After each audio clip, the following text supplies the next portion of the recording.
Culture Crew. Finding the terrible, so you don't have to.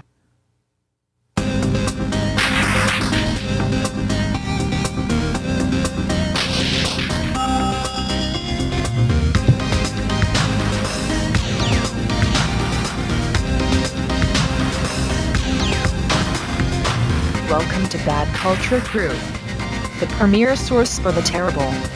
We're so glad you've joined our journey into this week's best of the worst media. Please take a moment to get comfortable, grab your favorite alcoholic beverage, and prepare for some hilarious fucking bad. This is Bad Culture Crew. Finding the terrible, so you don't have to. Presenting your hosts, Austin Daniels and Steve Nevels. Thank you so much, Wendy. This is the Bad Culture Crew. We do find the terrible, so you don't have to. My name is Austin Daniels. I am sitting alongside time's most irrelevant person in the world, Steve Nevels. How are you, Steve? I'm very tired today. Yeah. I'm just so fucking slow, and I feel like my brain, as slow as it normally is moving at like 50% that. So it's moving at 0% now. Oh. Because it normally operates at 50% to begin with. I'm surprised it's that much. So now, on my good days, it's 50. At its peak performance. Peak performance, 50%. Solid. Most days, especially when we're doing this show, sure, it's at about 20 to 25%. All right. I sort of zone in and out of every conversation that we have on this show. All right. And that's pretty much how they select the top 100 times persons of the year. That's right. People of the year?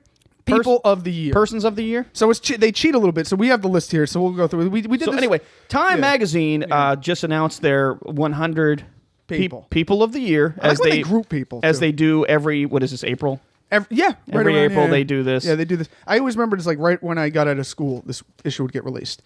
So let's take a look at this list here. Who do we got? We got Adele. You like Adele? She's a singer-songwriter. Okay. She's fat and empowering. Aziz Ansari. He's small and Indian. Is it 100? He's the best comedian? I guess. 100, top 100. Hillary Clinton makes sense. I'm fine with that one. Duh.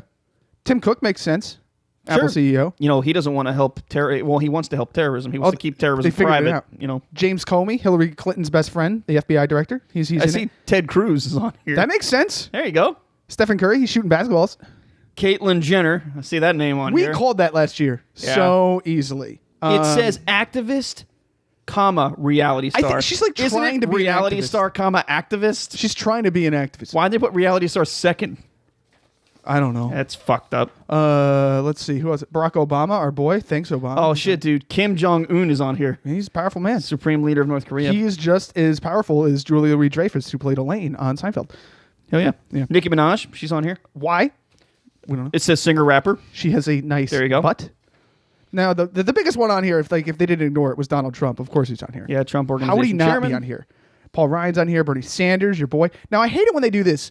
Mark Zuckerberg and Priscilla his wife together. And I'm philanthropists. Why wouldn't they be... Facebook founder and CEO, pediatrician. Now, why wouldn't they have somebody like Elon Musk on here? He's not on here again. You know who siphoned off this list a lot was Oprah Winfrey. Remember she was on here all the time? Yeah, I know. She's not anymore. I haven't seen her on here in 10 years. Yeah. Let's see. Who else? Anybody important? Kendrick Lamar? I saw Kendrick. Yeah, I saw Kendrick. He's a rapper. John Kerry's on That's here. Good. Oh, Kathleen Kennedy, Lucasfilm president. That makes sense. Vladimir Putin's on here. Is he? Oh, yeah, he is. There he is. So we got a lot of these are okay. These aren't that people, bad. Yeah. I'm not upset. Justin Trudeau. I'm fine with that. I'm trying to think of anybody I'm not why is this person on here? Caitlyn Jenner. I don't understand why you're on here. I knew that was going to happen. No, yeah, we did. It was so obvious. As soon as we heard the name, yeah, Caitlyn Jenner, as soon as he transformed into she, we were like, oh boy, reemerged. Here comes one of the Time Magazine's most 100 influential people. What's Aziz Ansari doing? Well, Aziz Ansari is doing another stand-up tour. But how is this influencing my life? Oh, he's influencing you because his new comedy on Netflix, Master of None, was very different in terms of because it's basically he did what Jerry Seinfeld did. He took his stand-up act and made it a sitcom, and he made it work. And Aziz, his story actually has a plot, and it makes sense, And it's I would agree, it's very different than anything that I've seen recently when it comes to like dating in the 21st century. So I agree with that. I think that he's a very influential guy in the comedy world. You want to tell me about Julie Louis-Dreyfus and or Nicki Minaj? Well, Julie Louis-Dreyfus is on that show Veep. Yes, she is. Which I haven't seen any of, but I've heard it's really good. She's the only one to go past the Seinfeld curse. And then, of course, the one I just don't understand, and maybe I'm missing something, is Nicki Minaj. That's the one I really don't quite understand. Her Anaconda is extremely... Remember that? That video? Stephen Curry. That video where she was shaking her ass at the camera and then for everybody 5 talked minutes? about how empowering that was. Hell yeah. And maybe Stephen Curry, like, why? Now, the funny one to me is Lester Holt, because the NBC nightly news anchor, and the reason he's on there is because Brian Williams was out lying for like months at a time, so they said, let's bring in the backup, and he tells the truth, and he's amazing. So, I don't know. It's actually not that bad of a list. We've had some wacky lists before, like last year where there was like Amy Schumer and what was it? Kevin Hart was on the list. Kevin Hart was on the list for some reason. Like shortest man in Hollywood. And I'm sitting there like, okay, all right. Way to be influential to short people. Anyways, let's get into the show. That was a really loud mic. I have absolutely no idea what we're doing. I didn't know that we were doing a show. We are doing a show. So reference your rundown that's right in front of you that Wendy made for us. I'm staring right at it. I have no idea what any of this means. The therapy sesh, you'll be doing that, feeling that this week. The topic, winning him over. Apparently, I've got this story sitting in front of me. Yeah, you do. About a woman that needs our help on how to keep a man. Good thing we're here. I mean, I don't know how she would ever get past this if we weren't here to field these kind of questions. So I want to tell you something. I just shaved, as we can see. I just shaved here. I did too. I cut my face. And it's like, you got a little mark terrible. There. And it's like kind of cool because it's like up against the ear. It feels like all smooth. My chin up against the ear. Nice. It's really fucking gross. The challenge this week, we're going to talk about Friday the 13th. I finished my challenge to watch all the Friday the 13th movies, released a blog. Oh, yeah, he's got the thing. Here it is. You had your face like I made a mistake. Watched I guess the you can have entire that collection. Back now. I did. Excluding Freddy vs. Jason because that is not part of the story, not part of the series. So I watched that, and we'll be talking about that. There's a blog up. You can go check it out, but we'll get into that when we get into the segment. Steve's Pick a Side this week, PewDiePie versus YouTube drama. Yeah, apparently earlier this week, YouTube phenomenon PewDiePie, who is also on the Time 100. Yeah, the guy that plays video games and people watch him. Yeah. Has an issue with YouTube drama. There's a channel specifically dedicated to people who like to follow all of the feuds and all of the bitching and moaning and complaining that people do on YouTube, compiled it together, made a channel, YouTube drama. And PewDiePie thinks that this is just beneath us, and he thinks that these people are sacks of shit, and he thinks that we could be doing something more productive with our time. And he says, how great do you feel making money off of other people's misfortunes and dramas? So we're going to talk a lot about that in the Pick a Side. The Make It Weird segment, apparently there's a time-traveling food bandit on the loose, Steve. You better watch out. Shit. Well, I can't control the past or the future. So if he wants to steal my food, I guess he's going to. You could be eating a cheeseburger. He may have already stolen it. He could have. But you could be eating a cheeseburger when we go get a dinner today, and you could be about to eat it, and then all of a sudden it disappears. It just disappears? No, time-traveling food bandit. It's science. Last word, Steve. We're going to talk about toilets. Being that this is episode 52, we haven't even mentioned birthday, 1 year old. Oh, happy birthday, Bad Culture Crew is 1 year old this episode.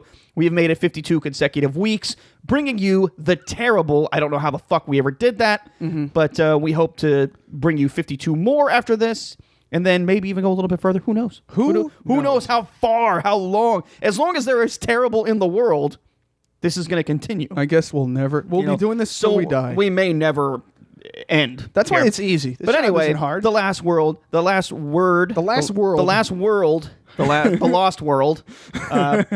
Jeff Goldblum. The Last Word this week, taking it all the way back to one of the episodes that never aired. Oh, episode 0? Episode 0. Much like Star Fox Zero, unaired episode where we talked about toilet etiquette, bathroom etiquette, shit hitting the fan. This pertains more to people who are afraid of public restrooms. Yes, this is a real thing, and I don't mean to make fun, but I do, and I can't wait to talk about all of the things that can go wrong with toilet phobia in the last word. Now, you know what? If every year we're going to have to talk about toilets. Every year we'll just sit down. It's talk about fine toilets because and you know whatnot. what? There's never a shortage of toilet topics to get to. There isn't. But before we do all that, it's time for the Bad Culture Commentary. Culture commentary.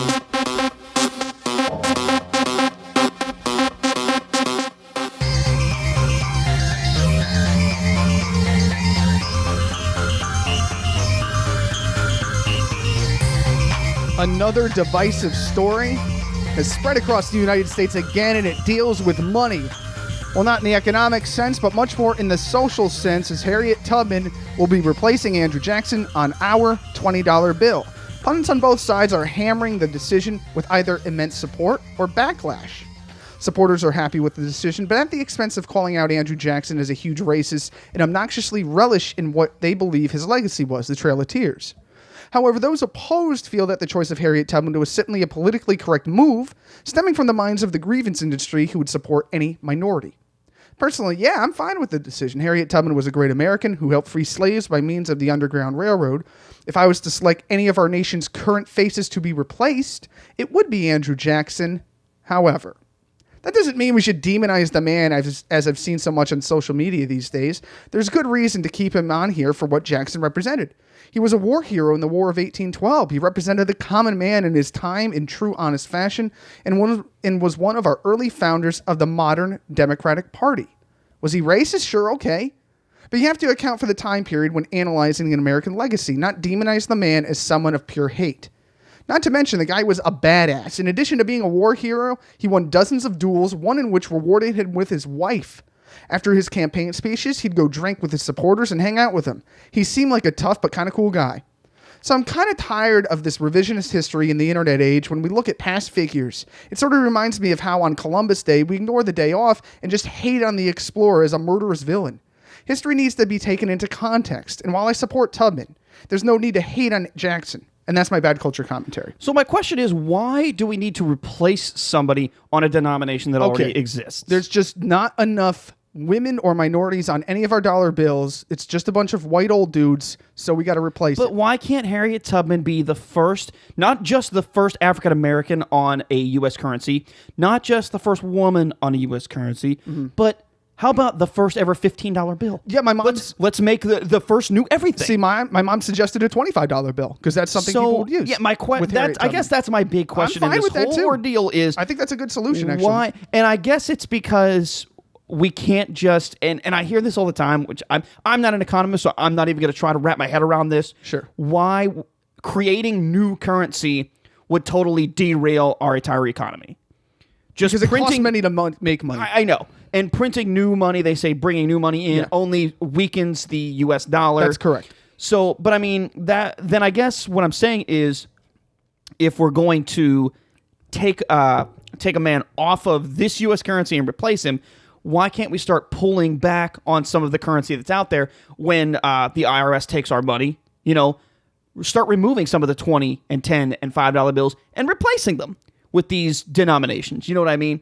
It's the same amount of money. So what do you mean? It's just in different denominations. Just a whole new denomination. What's your denomination? I would go with either a $15 or a $25 bill. 15 or 25? Yeah. I think 25 makes sense. 25 does because it's a quarter, you know. Yeah, think about how things... But then everything else is fine. Because you normally round up to things like, it's $25, $50, $75. Right. You know, so I get that point. What if they made like a really obscure bill? Like the $67 bill. Well, I mean, I haven't seen a $2 bill in a very long time, but... I have one. I have one too. Do you have one right now? Not on me, no. I do. Why? Because when I was a kid, I was obsessed with... So you always have a $2 bill on you? I do. That's fucking weird. You know who's on it? Thomas Jefferson. Thomas Jefferson. Got it. That's correct. No, I haven't seen one in a long time, but... I have it as why can't we put Harriet Tubman on a $3 bill? I don't know. Create a $3 bill. Or I don't know. Something weird. Like that was... next thing you know, we're going to start taking... Everybody gets their own dollar bill. Next thing you know, we're going to start taking people off of coins. Well, everybody's on coins are so irrelevant because you got national parks on them now, and you got states, and you got. Now there's another point. Wait a minute. Abraham Lincoln is on both the penny and the $5. This motherfucker gets two currencies. Well, the penny's worthless. Okay, nobody cares about. Harriet Tubman. penny. Yeah, let's put the black person on the only copper. No. Let's put her on the only copper coin we have. Sure. Oh man, that was. Well, I didn't think that one through before I said it, but I'm just saying, Abraham Lincoln is on 2 pieces of U.S. currency. Why can't we put her on one of those? Now, I want to go through out of all of them because there was talks about Hamilton not being on it, and the real reason Hamilton's not on it because of that play that's going around that everybody's obsessed with. Let's be real. What, Hamlet? No, Hamilton. There's a new Hamilton modern Broadway musical that everybody loves right now. Okay. Okay, and it depicts him as what? I don't know. It's a musical. I don't know much about it. Honestly, the guy who wrote it or whatever did is on there, so they took him off. But everybody's like, we should take him off, and I'm like, no. He was in charge of the treasury when we were building our country. So out of all the people that need to be on money, it's got to be him. Yeah, like, but let's go through the reasons why Jackson deserves to be on this $20 bill. I'll say this. So you want to keep Jackson on? Is that your opinion? I'm never going to spend a $20 bill again. Like, I want to savor this face on my money. He's badass. Now, I just don't like the internet going up. It's like, did you know who Andrew Jackson was? What a fucking racist. He's awful. And this, and like, let's take things into context. So I took a look at history.com. Historychannel.com. History Channel, the most accurate news of history in all of the internet. History is really cool. He killed a man in a duel to get his wife. Fuck yeah. I'm saying, like, that is the original Tinder right there. Now, Now, this is interesting because there's a lot of parallels here. He won the popular vote for president three times. And they didn't like him because he talked like a simple man. He wasn't educated. So he talked like a guy that worked at Dunkin' Donuts. Basically, he just talked like a regular guy. I'm okay with that. And that's why I was saying in my commentary. Donald Trump talks like a simple man. He's going to be the next president. That's the crazy parallels here. It's like, and he lost in like contested conventions and stuff like that. He was the first target of a presidential assassination. Yes. And he went out and killed the guy. What do you do? Like some guys after you? Yeah. Slit his throat in his sleep. Let's see what else. He was the only president to have a former prisoner of war. Fuck. Wow, that's pretty cool. When he was 13, he joined the Continental Army. And here's another thing, because everybody's like, he hated Native Americans. He adopted 2 Native American boys. And made them work in his mansion. They died really quickly. I was going to say. Big gambler. I would steer away from that one. And what's interesting is this article was written before all this stuff came out. And number 10 is, Jackson's portrait appears on the $20 bill, although he detested paper money. So there's a lot of irony in this whole thing here. That's pretty awesome. Now, I don't think we're going to hurt his feelings taking him off of the $20 bill, being that okay. He probably, because he did. Yeah. You know, but at the end of the day, he'll just challenge whoever opposes to a duel. I'm just, we're sort of like going backwards with this whole thing. And it's only a matter of time before we just start taking, like, we're literally rewriting history at this point, and we're just going to start taking other people off of denominations and go, you know what? This person did this. They've had their time in the spotlight. It's time to pay tribute to somebody else. But it's just like, I don't like demonizing a lot of these historical people that did a lot of good things for the country. I mean, War of 1812, that's huge. That gave our independence here. So I'm sitting there going, I mean, there's a lot, like Lincoln, for example, went around and freed the slaves. You know how he did? He went off and bought off a bunch of people in the South. That's using money with his face on it. He just went down there and says, okay, I'll hook you up if you freaking help me with this. Or like Martin Luther King, like cheated on his wife and stuff like that. But that's not how we remember these people by. We remember them by all the good things they did. And they were still human. You know, Ronald Reagan even had some adultery issues. He had some troubles. But there was lots of good historical folks out there. And they're human. And they make mistakes and they do not so great things, but the overall good. But you know what? At the end of the day, you have to remember that you didn't live in that time. That's true too. You have no idea what the fuck it was like. Right. So, I mean, to keep on saying like, look at all these horrible things that these people did. I'm like, this is like when women couldn't vote. So, I mean, like, come on. Dude, these were when women couldn't go out in public. Yeah. So let's calm down a second. You know, nobody's going to, and he helped find the Democratic Party. That's huge. That's great. Go Bernie. There you go. Well, he's more independent. But anyways, running on the yeah, whatever. Go Bernie. What do you think? Who do you want on the $20 bill? Get at Bad Culture Crew. Yeah, how excited are you that they're replacing the $20 bill with Harriet Tubman? It's fine. I mean, it's fine. But at the end of the day, like, I just don't like people going and trying to rewrite history. Because that's essentially what's happening here. Steve. I mean, people act like this is like Hitler on the $20 bill. For Christ's sake. Yeah, slow down. Steve, therapy session. Therapy sesh.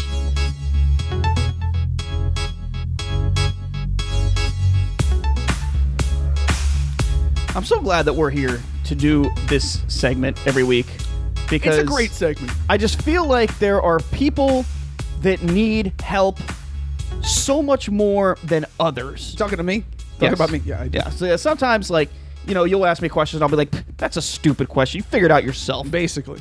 But this week we have a particularly easy, well, not so much easy, but very down to the point. It's only that long. It's just 3 I sentences. think it's really? I thought it was a run-on sentence, but It's one. I mean, I went back and like tried to. you grammatically corrected it. Well, I didn't grammatically correct it. I just turned it into 3 sentences. So, All right. this is the question comes from our friend Dredd on the Grown Fucks Conversation, as mine usually do, because that's my favorite feed to read when I'm looking for therapy topics. You don't want to talk about rape on Ask Abby? See, you're the rape guy. I'm just the. I'm the guy that finds funny topics. Let's bring in Austin the pundit. He's the rape guy. Put me in the bottom of the screen. You guys remember Austin he's the Daniels, rapist. The rape guy. I'm a therapist. Anyway, this woman says, "How do I get this man to love me?" There's no period here, but I'm putting one. How about a question mark? 'Cause I that's a do question. everything he asks. When he calls, I go running, but it seems like all he wants me to do is cook him something, suck his D, and leave. I barely even get a chance to swallow before he already asking me when I going home, and wet never eat together, even though I cooked it all for him with my money. What more do I have to do to win his love over his so-called wife? Well, it sounds to me like you're smothering the guy. You got to give him some space, man. I You're would like, really bitch, appreciate it if you would stop referring to her as his so-called wife. Is this woman imaginary, or is he really married? I'm saying he's married. What are you thinking? You think he's Saying married? He's married. I don't think the marriage is going too well. And So this woman comes over. I'm trying to dissect this because it's so full of grammatical problems that I can't really sort of decipher what she's saying. I'm thinking it goes like, "Hey, come over." What? Okay. So anyway, Yeah. so let's try to figure this All right, out. so the guy you be the guy, I'll be the girl. All right, so the guy he texts because he won't call. This is all via This text, is all via text. Okay. He says, "Hey, bitch, come over." Yeah, sure. Okay, so she gets there. Suck my dick. No. You forgot the part. It's like, I'm hungry. Part. Wait, yeah, bring food. What food? Dot. So then what I it come says. up with a meal. So and go to you have to Winn-Dixie. figure out what to feed me. So I go to Winn-Dixie, and hopefully he's in the mood for pork chops. So then I go over and pick up the pork chops. I would bring the guy some like fucking ramen noodles. But, Okay, I mean, okay. you're I'm getting thinking very ramen. exquisite. Yeah, You're it's- extravagant. So I cook so I come over and then I cook the pork chops. Okay. Then then I guess So does she suck his dick while she's cooking? I think maybe, and then This seems like a very this is a very good multitasker here. She's able to not only answer his texts, bring him food, suck his dick, swallows, and he asks, and she's able to answer, "When are you going home?" And all at the same she time. doesn't even get to swallow in the middle, like right before, like as soon as he explodes all over her, He says, "Oh, when are you going home?" and she's like about to take a gulp. She's like, and he's like, "Get out of here!" What are you still doing here? I don't understand. Like I finished like an hour ago. like seconds after he's ejaculated, already like I've heard of men like turning over after just like, "Oh, I'm tired," and then they like fall asleep. He's like, "Get out of my house immediately!" I picture this guy. She's like blowing him when he's sitting Get on the fuck out of here! like. Jesus. I don't feel like she's telling the whole story here. Like, I feel like she's blowing him while he's sleeping, and then he like shoots it all over her, and he's like, "Whoa, what are you doing? My wife's right here. Get out!" I just love how the end of when I first read it, the end of it, it's like he has a wife, and I'm like, wow. Because the whole way through, I don't even know where to begin. The whole way through it, I'm like, "Well, you're an idiot. You're an idiot. You're an idiot. You're an idiot." And that last line just fucking—that's a ringer right Oh, there. man. So what does this woman have to like? Okay, let's get okay. to the actual question. Sure. What does this woman have to do to keep this gem? Play some hard to get, like If I send you a text message that says, "Hey, the wife's out. The wife's at work. Come suck my dick," you would have to say, "Yeah." no, you say maybe, and then he says, "Come on over," and then you go over immediately. Okay. And then it just takes the one extra time. and then when he asks for pork chops, you go, maybe. And then instead, you bring him lamb chops just to throw him off. Shit. See what I'm saying? Because you know what? The bones look the same. And then when he'll never know. And then when he says, like, suck my dick, you don't. You give him a hand chop, lick the shaft. Oh. And then... Or then little stuff or you go one step further over. and you bring one of those toys that like one of those oral things that like it feels like a blowjob, yeah. but it's not. See? You get him good. Man, he will still ejaculate and have a decent meal. Make sure you make him suffer. And he'll be sending one extra text. You'll lock him up for good. 2 extra texts. He'll deal with that. Data rates may apply. How about that? Man, that's just... It's pretty... You just got to play a little hard to get, Yeah, I don't understand what your problem is. You're doing everything wrong. It's not him. Look, he's willing. Like, he tells you exactly what he wants. Yeah. There's no reason why. You're obviously doing something wrong. And if you're out of the door, like, as soon as he comes, run. I mean, no man wants you Catch it around. Pretend like he's throwing you a cheese ball from across the room. Yeah. Catch it as you leave, and that way you won't have to deal with these types of things like, hey, when you going home? Because he already knows that answer. You're anticipating what's coming in both senses. Pun intended. And boom, done. There's nothing else to say. You are a poor excuse for a human being, and I don't know why you just can't get it right. That's right. Garbage all over the studio. Terrible. So, yeah. About a month ago, I asked Austin to watch all Friday the 13th movies to complete the entire series, and he actually did it. I did. Challenge. Challenge.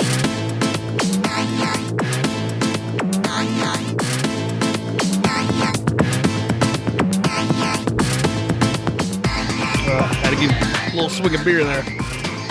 Starting to... I got some of that Dr. Check. Yeah, Dr. Check. I bought some store brand Dr. Pepper. It's pretty delicious. 5 for $11. Got some cream soda. Got some Dr. Pepper. Got some Cream Coke. soda? Dude, I love cream Now soda. you're talking my language. You like some cream soda? I love that hot or that cold cream. Well, no. We're not talking about, like, that kind of cream. No, that's what we're talking about. No, we're not. I remember the first time I had cream soda. It was at my grandma's. I don't remember that at all. You weren't there. I just feel like I've always had cream soda. Cream soda's delicious. It's always been a thing. Back in 1980, there was a film franchise that began on the heels of John Carpenter's Halloween. It was one of the first, what they would consider new age slasher films, where a villain would pick off teenagers that he didn't like and hack them to death with sharp objects like knives, swords, hatchets, Machetes, which came around in 1980 with the debut of Sean S. Cunningham's Friday the 13th. Taking place at a place where kids that grew up in the 80s were very familiar with, summer camp, Camp Crystal Lake. And a very strange origin story about a young boy named Jason Voorhees who drowned under the camp counselor's watch when he went to camp there. He was just a little boy. He didn't know how to swim, but for some reason he was out in the lake, and they weren't watching him, and he drowned. And legend has it that his spirit still haunts the lake to this day. Nobody believes it. It's an old wives' tale until murder comes to Camp Crystal Lake.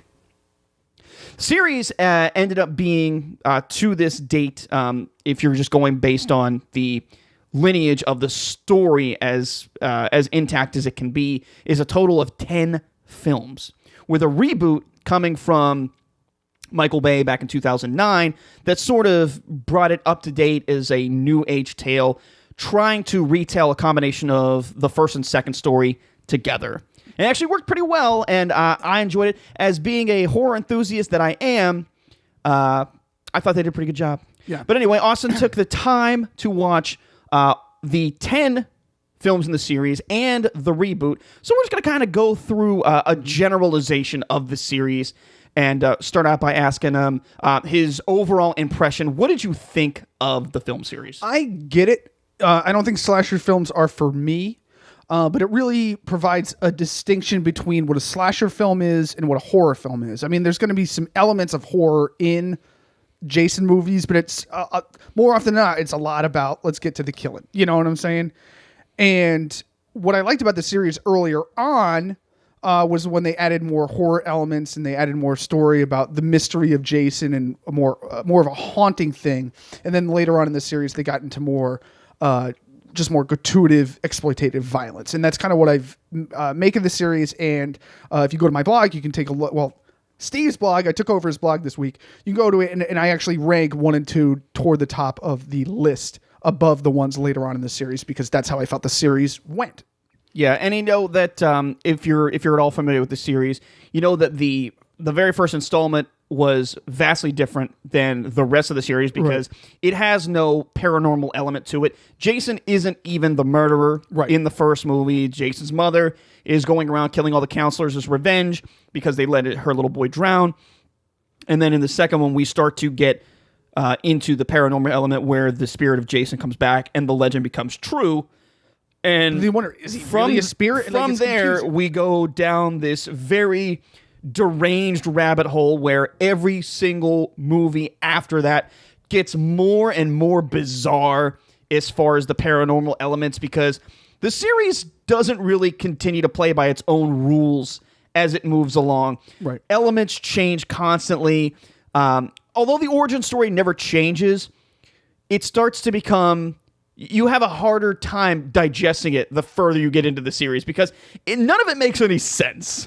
Yeah, a lot of them do, like to me, the most outstanding one was 9, where Jason Goes to Hell. Jason Goes to Hell, yes, number 9, which gives away the ending, by the way, because he goes to hell at the end, and he's not in hell. Like I thought he was in hell. Like I thought it would have been cool, like coming out of part 8, which was also bad, but you liked it. Was my favorite one. My favorite one is Jason. Second least favorite Part 8, Jason Takes Manhattan. Yeah. And I love it for all the reasons you hate it. Yeah, because it's like, that's where it went completely, that's where it took a complete left turn, and then 9 was trying to rectify it, and it tried too hard. But I felt like 9, it was like, oh, is Jason in hell, like, fighting demons and shit? Okay, cool. And then, no, it's about, like, him turning into a demon, and there's, like, black goo that's in your mouth, and you could swap out the host body with this parasitic black goo that takes over and then starts killing people. It's not even really Jason. It's black goo form of Jason from his heart. Right. And then there's weird bounty hunter, and people are, like... There is a weird bounty hunter, yes.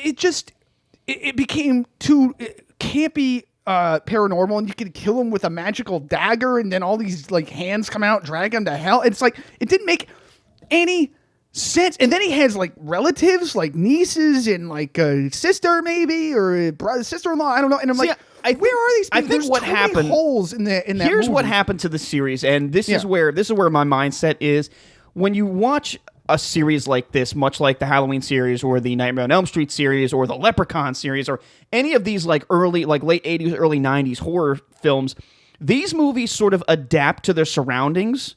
So they start out with the times, like Friday the 13th, the original from 1980, is almost identical to John Carpenter's 1979 Halloween in the sense of it's about this kid who goes, berserk, kills a bunch of a bunch of teenagers. It's just in a different setting. Like they just took that idea and put it somewhere else. But as the horror genre evolved and we started to see these other strange and fantastical stories in the mid 80s, like Killer Clowns from Outer Space, which is where I think a lot of the inspiration for much of the later Friday the 13th came from, is movies like that, where they were trying to, like, these were pioneers when they started. This was the invention of the slasher film. And then they didn't know how to keep the audience. They just started following trends, and they were like, this is what's big in theaters now. This is what the kids are watching now. And that's pretty we obvious, have to adapt to where production is going. Mm-hmm. And I feel like that's what happens with a lot of these horror movies, because the idea isn't fresh anymore. And there's really nothing more you can do. We talked about how paper thin the Friday the 13th origin story is. And that's the thing I put at the end of my blog is, like, I was hoping at one point during the series they would go back and they would do something from earlier on and actually tell the story of Jason, of his mother, of how he drowned. What was the camp like? What was Crystal like before all this monstrosity happened? That to me would be a cool idea to explore because it is thin and you can kind of flesh it out to whatever you want. And that would be the direction I would go if I was to make a Jason movie. I would be interested to see that and what led to the mother's first killings. And how funny it is that we are now 10 films into this and nobody has said that's a story worth telling. I think it is. I think it's amazing that we've gone that far. I mean, even Michael Myers, like they went back in like Halloween H2O and Halloween Resurrection and tried to at least guide us in. Now, it's not the full-fledged backstory that you're talking about because, again, that's a very shallow origin story. You know, it's about a six-year-old boy kills his sister on Halloween night. They send her to the mental institution for 16 years. He breaks out on Halloween, comes back to the parents' house, and he starts killing everybody in the neighborhood. And then all of a sudden, he's immortal and he can't be killed. But why? Right. There's no answer as to what makes him omnipotent to death. You know what I mean? It just was one of those things that happened, and we accept it because it morphed before our eyes into something entirely different and fantastical that we can't quite put our finger on, but we just accept it. Yeah, see, to me, it's like, I think it'd be cool to take that thin story, flesh it out, because it's like Jason is mentally retarded, right? Like he has... Right. So that'd be interesting if he goes to a camp. Back in that day, they didn't really have the facilities they do now, and I don't think kids or people were understanding of that as they are now, so you have kids making fun of them probably. You have a mother, anybody who deals with kids with mental problems, deals with the hardship that is raising that kid, so you can understand what was the tipping point of this woman. Where's his father? Because his father was like some instrumental thing that was never told in the story, although that's all like old storyboards and everything. Were the camp counselors really irresponsible? Why was he swimming in the first place? There's so many different things that led to this point that we never get to see. And all of those questions are things that I have that I would love to be shown on screen. So I guess the last question that I have that we can just kind of, because if you do want to read the story or the way that Austin describes each film line by line in its entirety, you can go to Bad Culture Crew Productions and go to the Terror Tales through the Horror Trails blog and read the entire thing. But the last thing that I want to ask is, what do you think keeps people coming back? Because I think there's a sense of familiarity there, so you know what you're getting into. So if you're already in it. You're going to see every Jason movie forever because you need to know what happens next. What are these people going to do with this film? Is this going to be different? Is it going to hit all the notes? Don't you think that it's strange that, I mean, each story is a bunch of new characters, so I'm not invested in anybody except Jason. Well, yes and no. I mean, it was cool when they did the Tommy Jarvis trilogy to see his story as a kid, and then he grows up to be the mental patient and whatnot. That was kind of cool. So if you do stuff like that, you throw in little bones like that, I think that helps come back. But you do want to see the kids getting killed. You want to see who's going to make it out. You can kind of guess, is he here? Is he there? That's kind of what I look forward to it. And it's also a very light movie to watch. It's not, you kind of watch it like when you're playing on your iPad if you really want to, because there's so much, predictability there, but there's a comfort in that. But it's like, and then it's also to see what different directors and what different outlines they're going to do. It's like, is this going to be an off the rails one, or is this going to be a tried and true one? So there's like a lot of people have their idea for what makes a perfect Jason movie, and I think people like having that discussion out of that with their horror friends. I don't know. That's my guess. A quick follow up, because this isn't in the blog, and I just want to know: Sure. Did you find yourself at all ever during the series rooting for Jason? Did you want him to catch the kids? Do you want him? Yes and no. There's two feelings I had. One is that the kids, most of the time, not all of them, but a good majority of them have it coming because they keep doing things that they say don't do. I mean, it's like, it makes sense. It's like, don't go fuck in the middle of the woods. And a lot of them are really entitled, bratty kids. For the most part, a lot of them are. So you enjoy it. You want to see them mangled. Well, there's a few. Then there's some innocent ones where they're actually trying to help and they get killed. And those I'm like, I don't. The second one, like, for example, the doctor in the one that's helping out the girl with the telekinetic powers. Yes. I was fine with him dying because he was a fucking asshole. But But or the guy or the teacher that was like a dick to everybody on the boat. I was fine with him being killed. I was not fine with Ralph being killed. It's like Ralph is just trying to help. You know, in the first two, remember Ralph going around, you're doomed. Sure. Yeah. But I also had the same thought. It's like I also pity Jason because he is that mentally retarded kid who now we know may have seen his mother die, may not have seen his mother die. He probably doesn't understand what all these people are doing, having sex, and it's probably repulsive with it. So it's like they're, you know, mentally challenged kids have these different tics about him. And to me, it's like I always feel pity people with that are disturbed in some respects. So it's like I don't think he's necessarily evil. I think he is disturbed, and that is challenged. Right, and that is why I'm. I look at him and I can't, like, this guy's not just, he really feels like this will bring his mother back. I guess. I don't know what's going through his mind. And that's why I want to see that prequel that I keep, that's never going to happen, you know? Right. Unless we get the rights to this and make it ourselves. Sure. But, yeah, very interesting because I always look at these, you know, when I'm watching a horror film, I always do what everybody else does and they take it for face value because that's really what these movies are meant for. They're not intended for in-depth analytical discussions like this because you're not going to get anywhere because at the end of the day, these movies aren't written that way. Mm-hmm. And they're produced for one reason, to put people in the fucking theater and sell you tickets to watch kids get hacked to pieces. That's the reason that the horror genre exists. It's not so we can sit there and critique it and give it some sort of edification like we're watching fucking Rosebud, you know, Citizen Kane. Right. You know, because if you go into it with that mentality, you're always going to be disappointed. Are you? You know? Yeah. And that's sort of where I stand in the whole horror genre is I watch it because it's mindless fun. Well, those are, I watch them because I enjoy, everybody enjoys being scared. Now, when you know that you were the thing is, though, I wasn't scared. I mean, you'll get a jump scare, but that's about it. Back in the early 80s, like when this bullshit was hitting the theaters, there were, especially number 3 in 3D, when this whole thing came around. So hokey.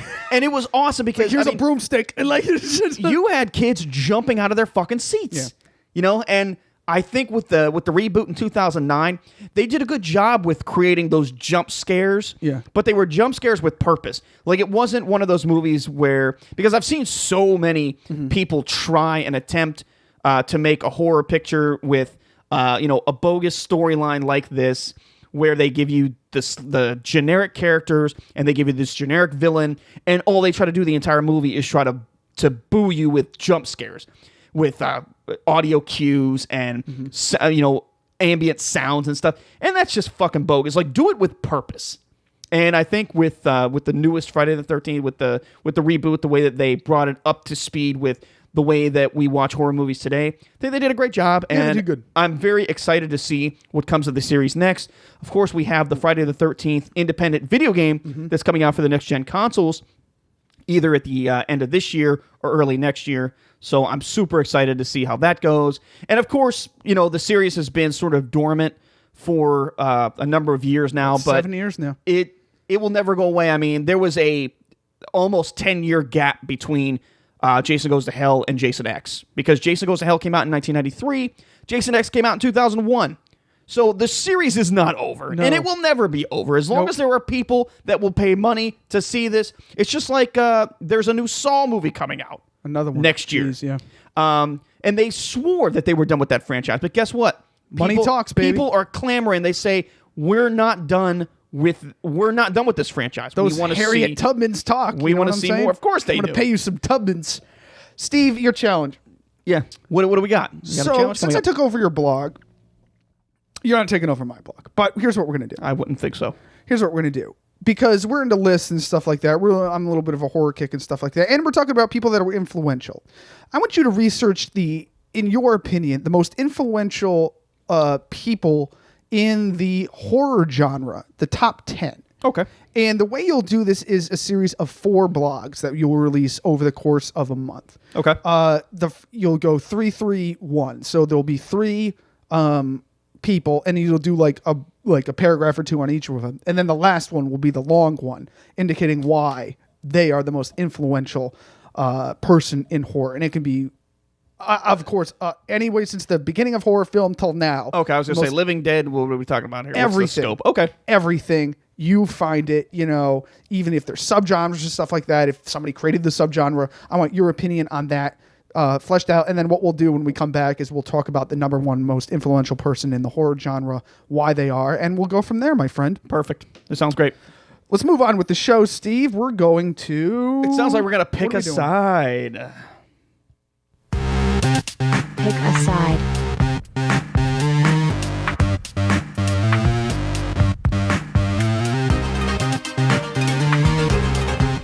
Got an article here from tubefilter.com. Oh, all right. Yeah, the most credible news source on the internet aside from the History Channel website. YouTube drama problems. PewDiePie condemns gossip. Promptly lands himself in public feud. And that's what we like to see here on Pick a Side. We like to see people who put themselves openly in the public eye in a feud with somebody else. In this instant, it's PewDiePie versus the world, essentially. Yes. So we have this story here where, internet phenom PewDiePie, if anybody is not familiar, which I don't know how you couldn't be, he's the guy that, was he Swedish? He's from the Swedes who just plays video games and is the most subscribed YouTube channel in history. Mm-hmm. Unbelievable. Yep. It's really remarkable. But anyway, last Friday, most subscribed creator PewDiePie posted a critical video about a recent surge in drama and gossip proliferating across the platform, and in doing so, has landed himself in a smoldering heap of it. PewDiePie said that while YouTube has a lot of problems, he says a growing number of channels focus exclusively on drama within the community, and is especially petty and abhorrent times suck. Though he didn't mention any perpetrators by name, he was likely referring to the channel like Drama Alert, which more than 17,000 people are petitioning on YouTube to have deleted. In mining the murky waters, each of these channels has courted more than 1 million subscribers. So basically, PewDiePie is upset that people are making a living. Because, when you get to that many subscribers and that many viewers, you're able to start monetizing YouTube channels. Right. And PewDiePie is upset that people are taking other people's dirty laundry, essentially, and putting it out there as commercialism. Mm-hmm. And they're profiting from other people's problems. So I guess the pick a side here is, do you think PewDiePie is right? Should we keep this filth off of YouTube? Or does YouTube need this type of filth to sustain itself? I have a complicated answer. I love complicated answers. Now, in spirit, I agree with PewDiePie. In spirit. In spirit. I don't even know what the fuck that means. That means I understand where he's coming from. I don't like the fact that these are drama alert or websites and stuff I wouldn't really be interested in. You don't like Perez's Hilton's No, I don't really care. Website. However, there is a market for it, and those people do have a right to put out whatever they want as long as it's not inflammatory or harmful to people. Or as long as it's not the Hogan sex tape, you're good to go. We have, this isn't like, this is, what you're getting into. This isn't like, we have TMZ, okay? I don't care what's going on in TMZ, but we have it and there's a market for it. And if people want to go exploit that market and monetize off of that, they have every right to do so. And it's also, there's some hypocrisy with Mr. Pie. With Mr. Pie. And I'm just saying, it's like, you make money off of everybody else's creative video games and laugh about it. That's how you made your money. So why can't people make their money off of your fight with this person? Why? Okay. Yeah, I find it pretty hypocritical too. And I'm all about the drama, especially on the internet, because this is not stuff that people are having to dig for or try to find. This is stuff that's public knowledge. Right. Like actively, engaged in the public eye. All these people are doing is centralizing it and putting it in one place and going, hey, have you seen this? Now I do. That's kind of what we're doing. And I do exactly. And I do feel that like the people like are in the feuds, they should probably be responsible. Like if we had a feud with some other podcast or something like that, I wouldn't sit there and go, wow, like You guys are immediately fucking attack dicks, them you or anything like piece that. of shit. I would try to take the higher road. I think there's some personal responsibility there, but the internet dictates itself. PewDiePie, there's a reason why you are the most subscribed person on YouTube, and they have every right to do that too. But there's different markets. People go to where they want, and the market will decide. So I am on the side of YouTube drama. I am too. I think that YouTube drama is right here. I think that YouTube needs drama. It's just like anything else. It's just like any other fucking medium. Rivals. There's rivals. There's things that people are not going to agree with and debates. Right. I mean, I guess that at the end of the day, I haven't been to these like drama, but I have no interest into it, and that is our right I have no as a interest market to go consumer. see it. I mean, but it's there if you want it. Right. And that's cool with me. Yeah. I dig it. If I ever get that bored where I'm like, I wonder what other people are arguing about, there's a place I can go. Right. But chances are probably not, because there's so many other YouTube channels that I check out every week that I care more about. So let the market dictate what's because then we go down a slippery slope of, well, you can't say this and you can't say that, and I don't want to do that. And you can't use my bathroom and I can't use yours and blah, blah, blah. It's a whole nother thing. Yeah. But we're jumping ahead with bathroom talk. Let's make it weird. Make it weird. So let's see. Where's this from here? We've got Fox News. All right. It's a credible source. Yes, indeed. In the future, everyone will get their food by manhandling restaurant managers and then stealing a handful of chicken and bacon. So said an Oklahoma City man, 36-year-old Dante Rashad Anderson, your boy, told police when he was arrested Friday for robbery that he comes from a time 4 years into the future. He is from Planet Earth 2016, which, by the way, this is 2016. That's this year. And he's 4 years advanced from us. He says, and you guys are always trying to kill me.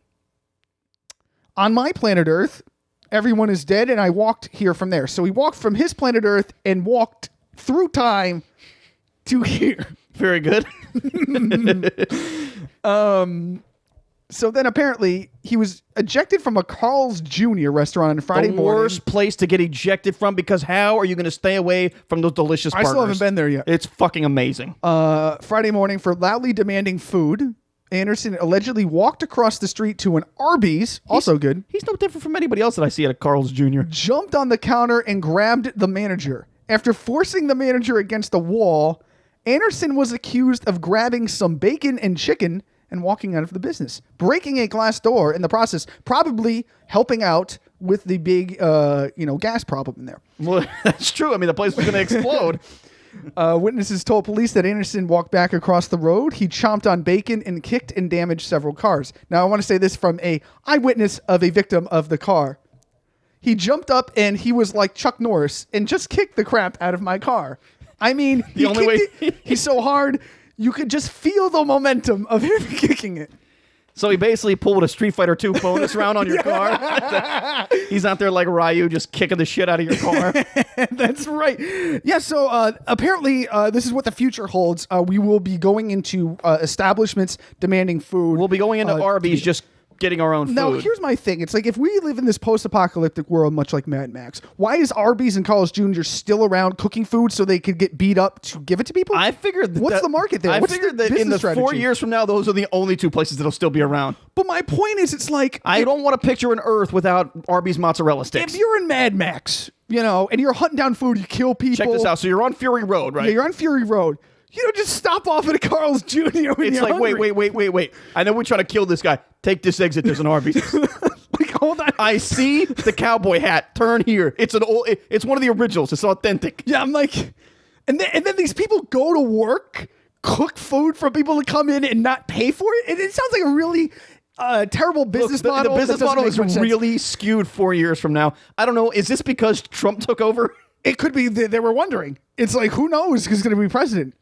So we built the wall, and then the only thing that's left is Arby's and Carl's Jr. Now, I'm curious if this guy goes back in time, finds Andrew Jackson, comes back here. Oh, and says, look, bro, you're about to get taken off the $20 bill. And then I don't know if you want to go take care of this. And so what he does is he goes and he kills Harriet Tubman. in a duel. He challenges Harriet Tubman to a duel. And then wins her girlfriend, his new wife. So Harriet Tubman's a lesbian in your I always thought history. she was.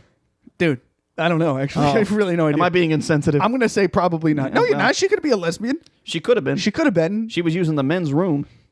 Yeah, that's a whole other thing. I don't know, man. You want to talk about toilets now? I don't know. What do you think about this time-traveling food bandit? Where do you see a future? You know? Who do you see standing 4 years from now when only 2 can survive? Is he correct? Do you think it is Arby's and Carl's Jr.? Arby's definitely. Arby's will definitely. If fast food's got into a big fight, Arby's, man. Yeah, I love But Arby's. when you bring it, when you boil it down to Carl's Jr. or Jack in the Box, I think Jack in the But Box how would does take him. McDonald's just sit idly by? You know what I'm saying? Because There's their no mascot way. is a fucking clown. He's got a whole. How does he talk again? He's got Yeah, that's right. Yeah, And he's I'm got an just like- army of clowns And I'm just like, waiting. that guy, you know, I don't know. To me, he's like the Mickey Mouse of fast food. You know, like he's just like he bring in his grip. He's got a whole posse of people. You know, Jack in the Box is what, like an ice cream cone looking guy, and then he got It's a Jack in the Box. and Carl's Jr. is a star. The Burger King's tough. He's a sneak king. He's he can be he's a tough. sneaky fuck. Wendy's is just a little girl. Like Yeah, she's gone. Arby's doesn't really have anybody though. Arby's is the cowboy hat. It's just a hat. Cowboy hats always win. How is? It's What a like weird rock, future. paper, scissors, cowboy hat. I forgot. Cowboy hat wins. I forgot. Every time. Steve, I want to talk about toilets. All right, we're finally going to get to my favorite topic in the world. Poop. Commodes. Toilets. Places to disperse bodily fluids and bodily functions. I need to talk about this. Bodily functions. Yeah, Jesus. you know, regurgitation, things of that nature. Oh. We're getting to the end of the show here. This is a real thing. People are afraid of public restrooms. It's called toilet phobia. I need to tell you what to look for and how it affects so many Americans. It's the last word.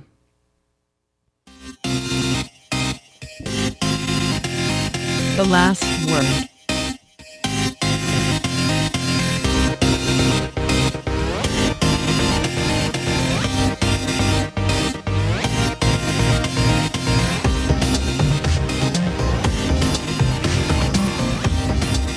So, pulling an article right off of Austin's favorite site, livestrong.com, Oh, that's still irrelevant.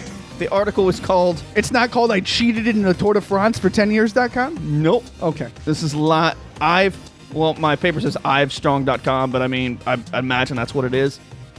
Oh, because the I's and L's, see, problem. Maybe Trump will fix that. My eyes aren't so good. Lowercase L's, I just mean like my physical capital eyes. I's. My eyes aren't so strong. Anyway, what is the phobia of public restrooms? Question mark. You might never have heard of them, but public restroom phobias or toilet phobias are more common than you think. What makes them so different from more well-known phobias, such as arachnophobia, is that they can be debilitating for sufferers, resulting in shame, humiliation, and social anxiety, in some cases to the point of guilt or complete self-isolation. Oh. In addition to being probably the second most common social phobia, there is virtually no public awareness of this social anxiety disorder and very little recognition by the medical and mental health communities. So here's what it is. All right. Toilet phobia is the umbrella term for a variety of problems related to using, or rather, avoidance of public restrooms. Classified as an anxiety disorder, it's commonly seen by clinicals as a form of social phobia with characteristics that mirror agoraphobia and obsessive compulsive disorder. Agoraphobia is defined as the fear of being trapped in places or situations in which there is no way to easily escape in the event of anxiety or a panic attack. Pull up your pants, escape. Or assumed danger. This can cause sufferers to avoid leaving their homes or doing things, going to places that they fear could lead to a problem or embarrassment. And of course, we know OCD involves obsessive, intrusive thoughts are often comparable sufferers that repeatedly perform ritualistic behaviors and routines in order to ease their anxiety. So that's what toilet phobia is. But what brought this to my attention is I was at my place of employment that actually pays me So it wasn't here at the Bad Culture Crew because Austin has put a stop on my pay since like the second week that I worked here. And meanwhile, I'm loaded, baby. And this guy's just reaping all the benefits. But anyway, I walked into the restroom at my place of business, and you could hear from outside the door this guy just fucking going to town, blowing up the commode, just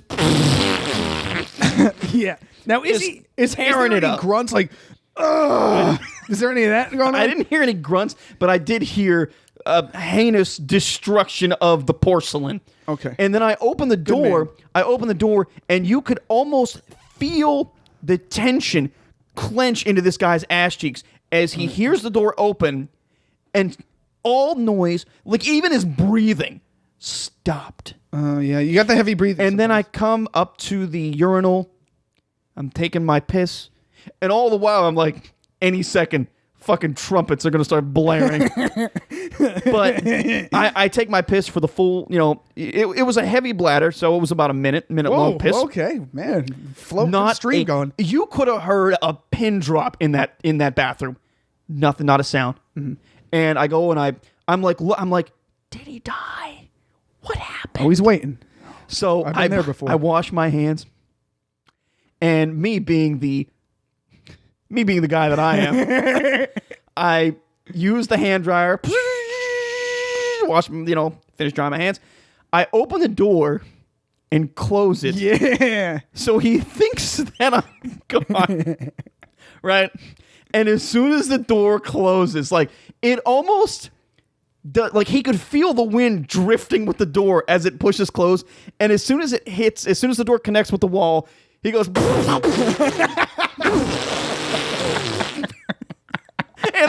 And I'm standing beside the door, holding my mouth, trying not to piss my pants, which I just peed, so I shouldn't have to do this again.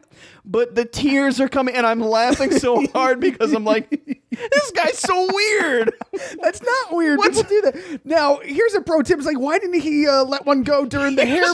Here's a pro tip. You know how I get away with it? Let me tell you how I do it. I'm sitting in the can, right?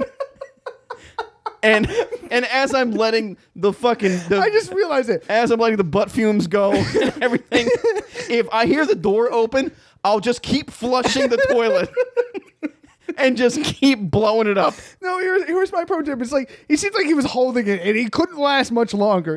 He was getting ready to crack, dude. So if a speck of dust would have fell on his nose while I was in there, he would have lost it. He would have lost it. Now the hair dryer can disguise a lot. Not hair dryer. The hand dryer. The hand dryer. I said hair dryer. The hand dryer can kind of no, but it can only disguise for so long. Though. Yeah, it can.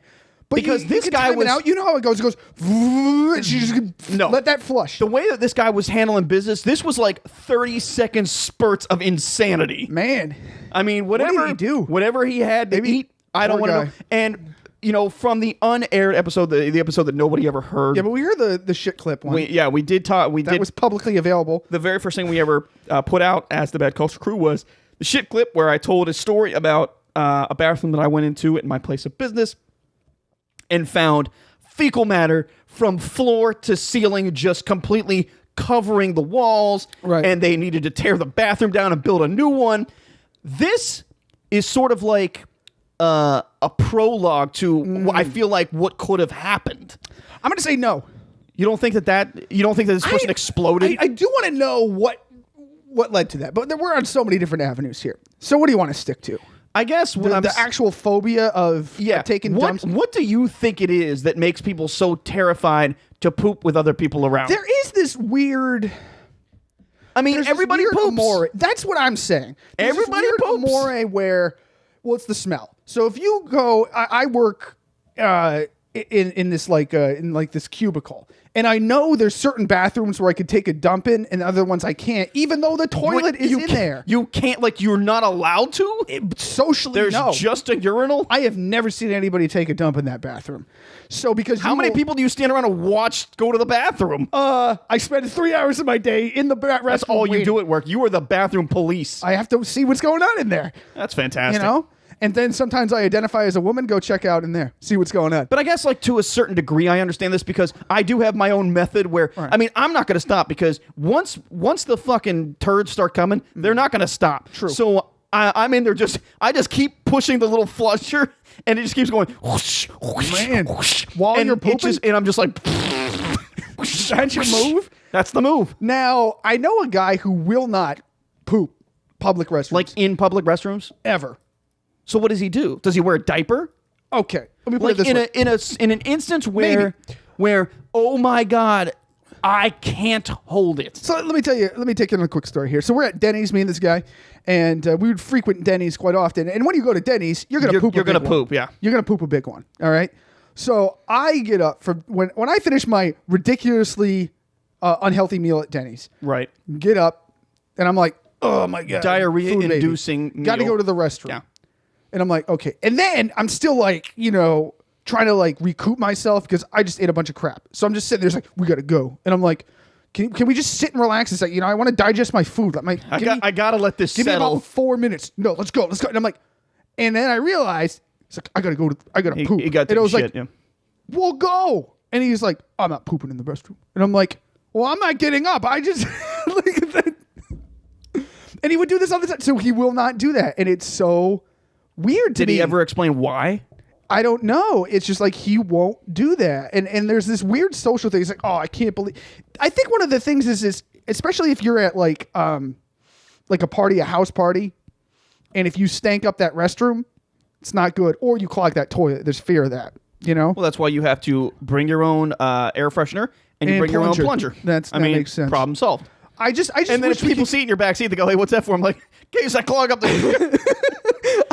Just be honest with people. Everybody poops. I don't get it. That's what I'm saying. I feel like I don't understand why there's that social code not to do that stuff. And I think we get past that. No, but I do get it because I'm saying it myself. I'm like, yeah, it becomes a little awkward when you're like sitting in this cold bathroom, like, and another person walks in. You don't know who the person is, right? And you're in there just giving it to the. It's kind of funny though. I mean, sometimes it's funny, but like if you really have to concentrate, because there's sometimes when it's like.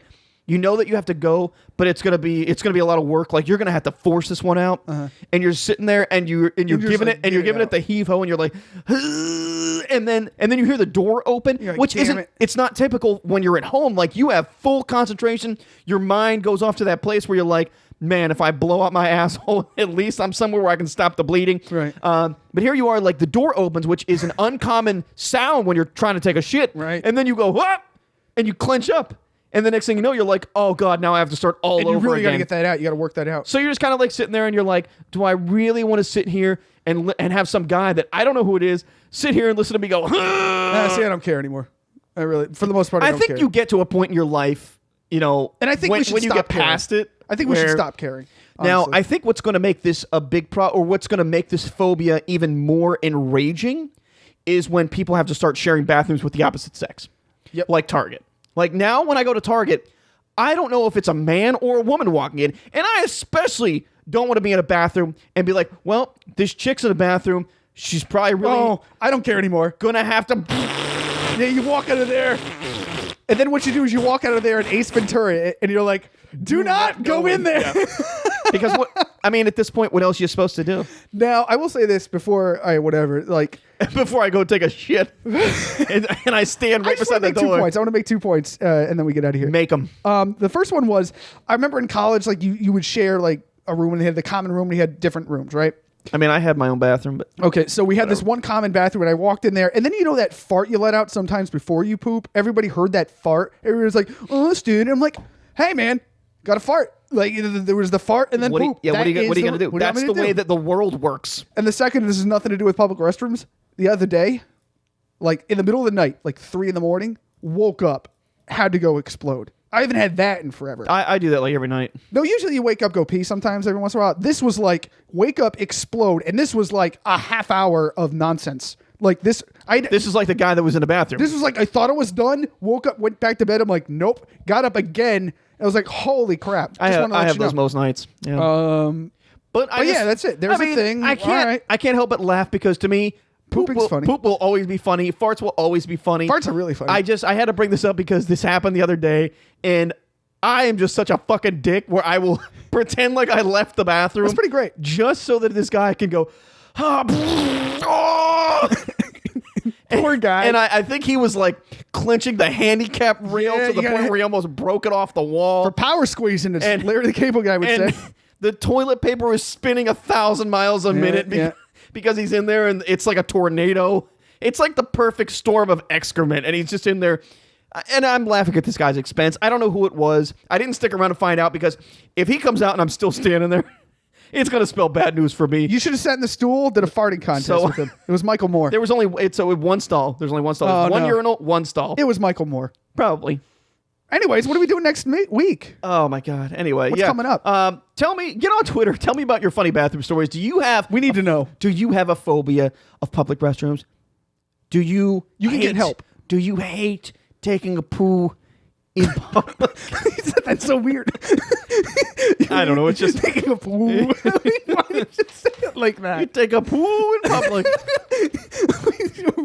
How would Ronald McDonald say that? His voice changes every time I do it. Do you take a poo in public? No, it's just like Mr. Hanky the poo. Anyway, yeah, get on Twitter. Tell me all about your pooping problems. Hey, come back next week because Austin has a special back in the day where we talk about the See and Say. I know y'all remember that. We're going to have that. Probably not too many more pooping stories, but you never know. This is the Bad Culture Crew, and we have so much more coming next week as the Bad Culture Crew rolls on.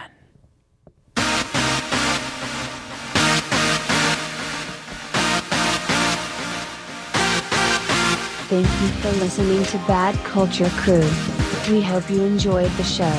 Don't forget to check your feed every Thursday for a new episode. Be sure to stay connected with the crew on social media. We're at Bad Culture Crew on Twitter, the Bad Culture Crew Facebook page, and of course on badculturegroupproductions.com. We are pleased to bring you the best of the worst. Because at Bad Culture Crew, we find the terrible so you don't have to.